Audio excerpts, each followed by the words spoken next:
प्रेम से बोलिए शनिदेव महाराज की जय। तो आइए भक्तजनों, सुनते हैं शनिवार व्रत की बड़ी ही सुंदर कथा। जय श्री गणेश। एक समय की बात है। सूर्य, चंद्रमा, मंगल, बुध, बृहस्पति, शुक्र, शनि, राहु और केतु, इन सभी ग्रहों में आपस में झगड़ा हो गया कि हम सब में सबसे बड़ा कौन है। सब अपने आप को बड़ा कहते थे।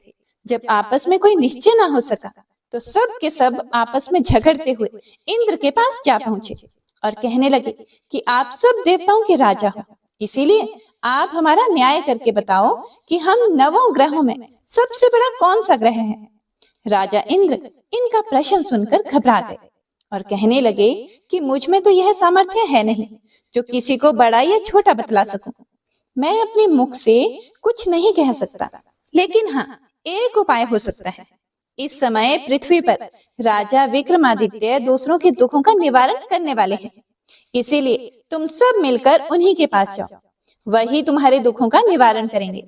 ऐसा वचन सुनकर सभी ग्रह देवता चलकर भूलोक में राजा विक्रमादित्य की सभा में जाकर उपस्थित हो गए और अपना प्रश्न राजा के सामने रखा। राजा उनकी बात सुनकर बड़ी चिंता में पड़ गए कि मैं अपने मुख से किसको बड़ा और किसको छोटा बताऊं। जिसको छोटा बताऊंगा वही क्रोध करेगा। परंतु उनका झगड़ा निपटाने के लिए एक उपाय सोचा कि सोना, चांदी, कांसा, पीतल, सीसा, रांगा, जस्ता, अभ्रक और लोहा, नवों धातुओं के 9 आसन बनवाए। सब आसनों को क्रम से, जैसा सोना सबसे पहले और लोहा सबसे पीछे बिछाए गए।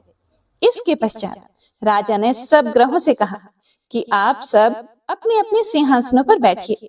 जिसका आसन सबसे आगे वह सबसे बड़े और जिसका आसन सबसे पीछे वह सबसे छोटा जानिए। क्योंकि लोहा सबसे पीछे था और वह शनिदेव का आसन था, इसीलिए शनिदेव ने समझ लिया कि राजा ने मुझको सबसे छोटा बना दिया है। इस पर शनिदेव को बड़ा क्रोध आया और कहा कि राजा, तू मेरे पराक्रम को नहीं जानता। सूर्य एक राशि पर 1 महीना, चंद्रमा 2.25 महीना 2 दिन, मंगल 1.5 महीना, बृहस्पति 13 महीने, बुध और शुक्र 1 महीने, परंतु मैं एक राशि पर 2.5 अथवा 7.5 साल तक रहता हूँ। बड़े बड़े देवताओं को भी मैंने भीषण दुख दिया है। हे राजन सुनो, राम जी को 7.5 आई और वनवास हो गया और रावण पर आई तो राम ने लक्ष्मण को सेना लेकर लंका पर चढ़ाई कर दी, रावण के कुल का नाश कर दिया। हे राजा, अब तुम सावधान रहना। राजा कहने लगा, जो कुछ भाग्य में होगा देखा जाएगा। उसके बाद अन्य ग्रह तो प्रसन्नता के साथ चले गए, परंतु शनिदेव बड़े क्रोध के साथ वहां से चले गए। कुछ काल व्यतीत हो जाने पर जब राजा को 7.5 की दशा आई तो शनिदेव घोड़ों के सौदागर बनकर अनेक सुंदर घोड़ों के सहित राजा की राजधानी में आया। जब राजा ने सौदागर के आने की खबर सुनी तो अश्वपाल को अच्छे अच्छे घोड़े खरीदने की आज्ञा दी। अश्वपाल ऐसी अच्छी नस्ल के घोड़े देखकर और उनका मूल्य सुनकर चकित हो गया और तुरंत ही राजा को खबर दे दी। राजा उन घोड़ों को देखकर एक अच्छा सा घोड़ा चुनकर उसके ऊपर सवारी कर ली। राजा के घोड़े की पीठ पर चढ़ते ही घोड़ा जोर से भागा। घोड़ा बहुत दूर एक बड़े जंगल में जाकर राजा को छोड़कर अंतर ध्यान हो गया। इसके बाद राजा अकेला जंगल में भटकता फिरता रहा। बहुत देर के पश्चात राजा ने भूख और प्यास से दुखी होकर भटकते भटकते एक ग्वाले को देखा। ग्वाले ने राजा को प्यास से व्याकुल देखकर पानी पिलाया। राजा की उंगली में एक अंगूठी थी, वह उसने निकालकर प्रसन्नता के साथ ग्वाले को दे दी और शहर की ओर चल दिया।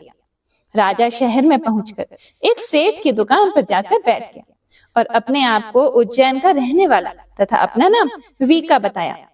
सेठ ने उसको कुलीन मनुष्य समझकर जल आदि पिलाया। भाग्यवश उस दिन सेठ की दुकान पर बिक्री बहुत अधिक हुई। तब सेठ उसको भाग्यवान पुरुष समझकर भोजन कराने के लिए अपने साथ ले गया। भोजन करते समय राजा ने आश्चर्य की बात देखी कि खूंटी पर हार लटक रहा था और वह खूंटी उस हार को निगल रही है।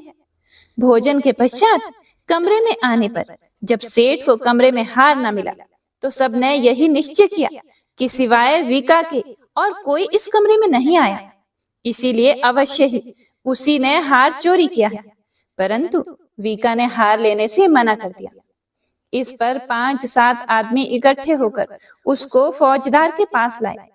फौजदार ने उसको राजा के सामने उपस्थित कर दिया और कहा कि ये आदमी तो भला प्रतीत होता है, चोर मालूम नहीं होता, परंतु सेठ का कहना है कि इसके सिवाय और कोई घर में ही नहीं आया, अवश्य ही इसी ने चोरी की है। तब राजा ने आज्ञा दी कि इसके हाथ पैर काटकर चौरंगिया किया जाए। राजा की आज्ञा का तुरंत पालन किया गया और वीका के हाथ पैर काट दिए गए। इस प्रकार कुछ काल व्यतीत होने पर एक तेली उसको अपने घर ले गया और कोल्हू पर उसको बिठा दिया। वीका उस पर बैठा हुआ जबान से बैल हाँकता रहा। शनि की दशा समाप्त हो गई और एक रात को वर्षा ऋतु के समय वह मल्हार राग गाने लगा। उसका गाना सुनकर उस शहर के राजा की कन्या उस राग पर मोहित हो गई और दासी को खबर लाने को भेजा कि शहर में कौन गा रहा है। दासी सारे शहर में फिरती फिरती क्या देखती है कि तेली के घर में चौरंगिया राग गा रहा है। दासी ने महल में आकर राजकुमारी को सब वृतांत सुना दिया। बस उसी क्षण राजकुमारी ने अपने मन में यह प्रण कर लिया कि चाहे कुछ भी हो जाए, मैंने इस चौरंगिया के साथ ही विवाह करना है। प्रातःकाल होते ही जब दासी ने राजकुमारी को जगाना चाहा तो राजकुमारी अनशन व्रत लेकर पड़ी रही। तब दासी ने रानी के पास जाकर राजकुमारी के ना उठने का वृतांत कहा। रानी ने तुरंत ही वहां पर आकर राजकुमारी को जगाया और उसके दुख का कारण पूछा। तो राजकुमारी ने कहा कि माताजी, मैंने यह प्रण कर लिया है कि तेली के घर में जो चौरंगिया है उसी के साथ विवाह करूंगी। माता ने कहा, पगली, यह क्या बात कह रही है? तुझको किसी देश के राजा के साथ परणाया जाएगा। कन्या कहने लगी कि माताजी, मैं अपना प्रण कभी नहीं तोड़ूंगी। माता ने चिंतित होकर यह बात राजा को बताई। तब महाराज ने भी आकर यह समझाया कि मैं अभी देश देशांतर में अपने दूत भेजकर सुयोग्य, रूपवान एवं बड़े से बड़े गुणी राजकुमार के साथ तुम्हारा विवाह करूंगा। ऐसी बात तुमको कभी नहीं विचारनी चाहिए। फिर कन्या ने कहा, पिताजी, मैं अपने प्राण त्याग दूंगी, परंतु दूसरे से विवाह नहीं करूंगी। इतना सुनकर राजा ने क्रोध से कहा, यदि तेरे भाग्य में ऐसा ही लिखा है तो जैसे तेरी इच्छा हो वैसा ही कर। राजा ने तेली को बुलाकर कहा कि तेरे घर में जो चौरंगिया है उसके साथ मैं अपनी कन्या का विवाह करना चाहता हूँ। तेली ने कहा कि यह कैसे हो सकता है? कहाँ आप हमारे राजा और कहाँ मैं एक नीच तेली। परंतु राजा ने कहा कि भाग्य के लिखे को कोई नहीं टाल सकता। अपने घर जाकर विवाह की तैयारी करो। राजा ने उसी समय तोरण और बंधनवार लगवाकर अपनी राजकुमारी का विवाह चौरंगिया विक्रमादित्य के साथ कर दिया। रात्रि को जब विक्रमादित्य और राजकुमारी महल में सोए थे तो आधी रात के समय शनिदेव ने विक्रमादित्य को स्वप्न दिया कि राजा, कहो, मुझको छोटा बतलाकर तुमने कितना दुख उठाया। राजा ने क्षमा मांगी। शनिदेव ने प्रसन्न होकर विक्रमादित्य को हाथ पैर दिए। तब राजा ने कहा, महाराज, मेरी प्रार्थना स्वीकार करें कि जैसा दुख आपने मुझे दिया है ऐसा और किसी को न दें। फिर शनिदेव ने कहा कि तुम्हारी यह प्रार्थना स्वीकार है। जो मनुष्य मेरी कथा सुनेगा या कहेगा उसको मेरी दशा में कभी किसी प्रकार का दुख नहीं होगा, और जो नित्य ही मेरा ध्यान करेगा या चींटियों को आटा डालेगा उसके सब मनोरथ पूर्ण होंगे। इतना कहकर शनिदेव अपने धाम को चले गए। राजकुमारी की आंख खुली और उसने राजा के हाथ पांव देखे तो आश्चर्य को प्राप्त हुई।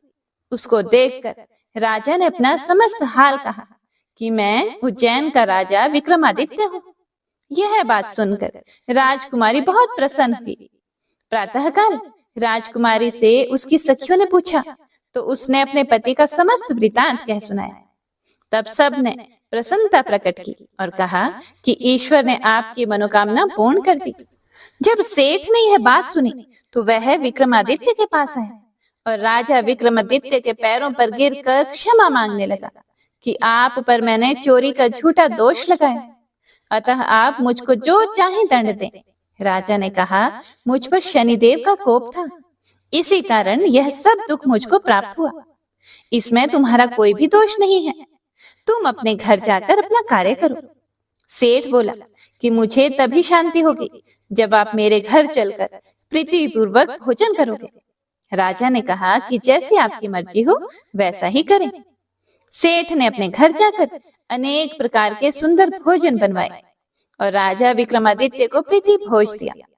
जिस समय राजा भोजन कर रहे थे, एक अत्यंत आश्चर्य की बात सबको दिखाई दी। जो खूंटी पहले हार निगल गई थी, वह अब हार उगल रही है। जब भोजन समाप्त हो गया तो सेठ ने हाथ जोड़कर बहुत सी मोहरें राजा को भेंट की और कहा कि मेरे श्री कंवर नामक एक कन्या है, उसका पाणी ग्रहण आप करें। इसके बाद सेठ ने अपनी कन्या का विवाह राजा के साथ कर दिया और बहुत सा दान दहेज आदि दिया। इस प्रकार कुछ दिनों तक वहां निवास करने के पश्चात विक्रमादित्य ने शहर के राजा से कहा कि अब मेरी उज्जैन जाने की इच्छा है। फिर कुछ दिन के बाद विदा लेकर राजकुमारी मन भावनी, सेठ की कन्या श्री कंवरी तथा दोनों जगह के दहेज में प्राप्त अनेक दास दासी, रथ और पालकियों सहित विक्रमादित्य उज्जैन की तरफ चले। जब शहर के निकट पहुंचे और पूर्ववासियों ने राजा के आने का संवाद सुना तो समस्त उज्जैन की प्रजा अगवानी के लिए आई। तब बड़ी प्रसन्नता से राजा अपने महल में पधारे। सारे शहर में बड़ा भारी महोत्सव मनाया गया और रात्रि को दीपमाला की गई। दूसरे दिन राजा ने शहर में यह सूचना कराई कि शनिश्चर देवता सब ग्रहों में सर्वोपरि हैं। मैंने इनको छोटा बतलाया, इसी से मुझको यह दुख प्राप्त हुआ। इस कारण सारे शहर में सदा शनिश्चर की पूजा और कथा होने लगी। राजा और प्रजा अनेक प्रकार के सुख भोगती रही। जो कोई शनिवार की इस कथा को पढ़ता या सुनता है, शनिदेव की कृपा से उसके सब दुख दूर हो जाते हैं। तो प्रेम से बोलिए शनिदेव महाराज की जय। हे प्रिय भक्तों, शनिदेव की दृष्टि क्रूर मानी गई है और उनकी चाल धीमी। क्या आप जानते हैं शनिदेव की चाल धीमी क्यों है? इसके पीछे एक बड़ी ही दिलचस्प कथा है और इस कथा से हमें यह भी पता चलेगा कि लोग शनि की दृष्टि से बचने के लिए पीपल के पेड़ में जल क्यों डालते हैं। पौराणिक कथा के अनुसार जब देवलोक पर वृतासुर ने कब्जा कर लिया था और वह देवताओं को प्रताड़ित करने लगा, तब देवराज इंद्र को अपने राज्य को बचाने के लिए वृतासुर का वध करना था। लेकिन इंद्र पहले से ही वृतासुर की शक्ति से परिचित थे, इसीलिए इंद्र ब्रह्मा जी के पास गए। तब उन्हें ब्रह्मा जी ने बताया कि पृथ्वी लोक पर रहने वाले महर्षि दधीचि की हड्डियों से वज्र बनाकर वृतासुर को मारा जा सकता है। यह सुनकर इंद्र महर्षि दधीचि के पास गए और देवराज इंद्र ने महर्षि दधीचि से अपनी हड्डियां दान करने की बात कही। हे प्रिय भक्तों, महर्षि दधीचि ने बिना किसी सवाल किए ही अपनी हड्डियां दान करने की बात पर राजी हो गए। उन्होंने समाधि मुद्रा में ध्यान लगाकर अपनी देह का त्याग कर दिया और महर्षि दधीचि ने अपनी हड्डियां इंद्र को राक्षस वृतासुर का वध करने के लिए दान कर दी थी। जब महर्षि दधीचि की पत्नी को यह पता चला कि उनके पति ने देवताओं की मदद के लिए अपने प्राण त्याग दिए हैं, तब वे उस दुख को सहन नहीं कर सकी और उन्होंने सती होने का निश्चय कर लिया। उन्होंने अपने पति के अंतिम संस्कार के साथ ही वहीं पास में ही स्थित एक विशाल पीपल वृक्ष के कोटर में अपने 3 वर्ष के बालक को रखकर वह खुद सती हो गई। पीपल के कोटर में रखा महर्षि दधीचि का वह बालक भूख प्यास से तड़प तड़प कर चिल्लाने लगा। जब उसे वहां कोई भी वस्तु नहीं मिली तो कोटर में गिरे हुए पीपल के गोदों अर्थात फल को खाकर बड़ा होने लगा। कालांतर में पीपल के पत्तों और फलों को खाकर बालक का जीवन सुरक्षित रहा। एक दिन संयोगवश देव ऋषि नारद वहां से गुजर रहे थे। तब देवऋषि नारद जी ने उस बालक को उस कष्टप्रद स्थिति में देखा तो उससे उसका परिचय पूछा। नारद जी बोले कि हे बालक, तुम कौन हो और तुम्हारे माता पिता कौन हैं? बालक बोला, यही तो मैं भी नहीं जानता। ये मैं भी जानना चाहता हूँ कि मैं कौन हूँ और मेरे माता पिता कौन हैं। तब नारद जी ने अपनी दिव्य दृष्टि से देखकर उस बालक को बताया कि तुम महान दानी महर्षि दधीचि के पुत्र हो। नारद जी ने बालक को यह भी बताया कि उनके माता पिता की मृत्यु कैसे हुई थी। हे प्रिय भक्तों, देव ऋषि नारद जी से सारी बात जानने के बाद बालक ने उनसे पूछा कि मेरे माता पिता की अकाल मृत्यु का क्या कारण था। तब नारद जी बोले कि तुम्हारे माता पिता पर शनि देव की महादशा थी। नारद जी ने उसे यह भी बताया कि शनि देव की महादशा के कारण ही उसकी भी ऐसी स्थिति हुई है। इतना बताने के बाद नारद जी ने पीपल के पत्ते और गोदों को खाकर जीने वाले बालक का नाम पिपलाद रखा और उसे दीक्षित किया। हे प्रिय भक्तों, नारद जी के जाने के बाद पिपलाद ने नारद जी के बताए अनुसार ब्रह्मा जी की घोर तपस्या की और उन्हें प्रसन्न किया। ब्रह्मा जी ने जब बालक पिपलाद से वरदान मांगने को कहा, तब पिपलाद ने अपनी दृष्टि मात्र से किसी को भी जला डालने की शक्ति मांगी। ब्रह्मा जी से वरदान मिलते ही पिपलाद ने सबसे पहले शनि देव का आवाहन किया और उन्हें अपने सम्मुख प्रस्तुत किया और फिर उन्हें अपनी आंखों से भस्म करना शुरू कर दिया। पिपलाद की दृष्टि पड़ने से शनि देव का शरीर जलने लगा और ब्रह्मांड में कोलाहल मच गया। अपने पुत्र को बचाने में भगवान सूर्य भी असमर्थ थे। फिर सूर्य देव ने ब्रह्मा जी से अपने पुत्र शनि देव को बचाने के लिए प्रार्थना की। तब ब्रह्मा जी ने पिपलाद को शनि देव को छोड़ने के लिए कहा, लेकिन पिपलाद इसके लिए तैयार नहीं हुए। तब ब्रह्मा जी ने उन्हें एक के बदले 2 वर मांगने को कहा। तब पिपलाद ऋषि ने 2 वरदान मांगे। हे प्रिय भक्तों, पिपलाद ने पहला वरदान मांगा कि जन्म से 16 वर्ष तक किसी भी बालक की कुंडली में शनि का स्थान नहीं होगा, जिससे कि कोई और बालक मेरे जैसा अनाथ ना हो। और दूसरा वरदान यह मांगा कि मुझ अनाथ को शरण पीपल वृक्ष ने दी है, इसीलिए जो भी मनुष्य सूर्य उदय से पहले पीपल वृक्ष पर जल चढ़ाएगा, उस पर शनि की महादशा का असर नहीं होगा।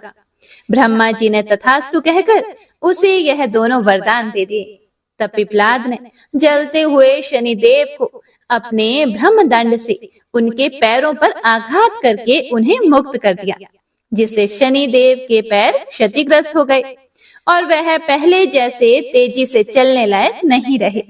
इसीलिए उन्हें शनिश्चर कहा जाता है, अर्थात जो धीरे चलता है वही शनिश्चर है। आगे चलकर पिपलाद ने प्रश्न उपनिषद की रचना की, जो आज भी ज्ञान का बहुत बड़ा भंडार है। तो यह थी पिपलाद और शनिदेव की कथा। उम्मीद है आपको पसंद आई होगी। तो प्रेम से बोलिए शनिदेव महाराज की जय। हे प्रिय भक्तों, तो आइए अब सुनते हैं लप्सी और तपसी की कहानी। यह एक पौराणिक लोक कथा है। इस कथा के अनुसार एक लप्सी था तथा एक तपसी था। तपसी सदैव भगवान की तपस्या में लीन रहता था और लप्सी रोजाना 1.25 सेर की लापसी बनाकर भगवान का भोग लगाकर खा लेता था। एक दिन वह दोनों लड़ने लगे। तपसी बोला, मैं रोजाना भगवान की तपस्या करता हूँ, इसीलिए मैं बड़ा हूँ। तो लप्सी बोला कि मैं रोज भगवान को 1.25 सेर लापसी का भोग लगाता हूँ, इसीलिए मैं बड़ा हूँ। तभी देव मुनि और परम वैष्णव ब्रह्मा जी के मानस पुत्र और महाज्ञानी नारद जी वहां से गुजर रहे थे। उन्होंने लप्सी और तपसी दोनों को लड़ते हुए देखकर उनसे पूछा कि तुम दोनों क्यों लड़ रहे हो। तब तपसी ने खुद के बड़ा होने का कारण बताया और लप्सी ने अपने सर्वश्रेष्ठ होने का कारण बताया। उन दोनों की पूरी बात सुनकर महाचतुर भक्त शिरोमणि नारद जी बोले कि तुम दोनों का फैसला मैं कर दूंगा। दूसरे दिन लप्सी और तपसी नहाकर अपनी रोज की भक्ति करने के लिए गए। तो नारद जी ने छुपकर 1.25 करोड़ की एक अत्यंत बहुमूल्य रत्न जड़ित और दुर्लभ मणियों से बनी अंगूठी उन दोनों के सामने रख दी। हे प्रिय भक्तों, तपसी की नजर जब अंगूठी पर पड़ी तो उसने चुपचाप अंगूठी उठाकर अपने नीचे दबा ली। लपसी की नजर अंगूठी पर पड़ी, लेकिन उसने ध्यान ही नहीं दिया और भगवान को भोग लगाकर लापसी खाने लगा। इसके बाद नारद जी उन दोनों के सामने आए तो दोनों ने हे नारद जी से पूछा, हे मुनि श्रेष्ठ, अब आप अपना निर्णय बताइए कि हम में से कौन बड़ा है, किसकी भक्ति श्रेष्ठ है। तो नारद जी ने तपसी से खड़ा होने को कहा। जब वह खड़ा हुआ तो उसके नीचे दबी अंगूठी उन्हें दिखाई पड़ी। नारद जी ने तपसी से कहा कि तपस्या करने के बाद भी तुम्हारी चोरी करने की आदत नहीं गई, इसीलिए लपसी बड़ा है और तुम्हें तुम्हारी तपस्या का कोई भी फल नहीं मिलेगा। हे प्रिय भक्तों, तब तपसी बड़ा शर्मिंदा होकर नारद जी से माफी मांगने लगा।